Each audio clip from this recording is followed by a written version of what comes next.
So I recently read and reviewed the book The Fight by Norman Mailer, which is a great example of a style called the New Journalism.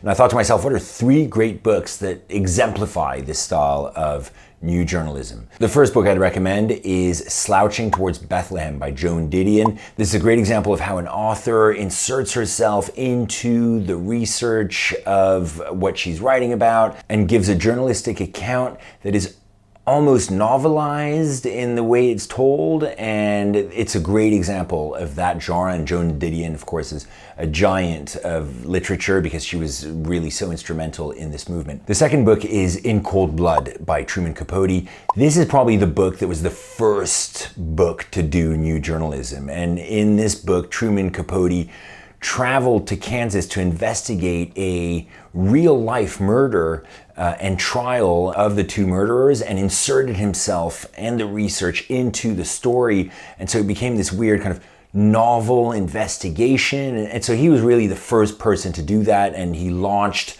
that movement, more or less.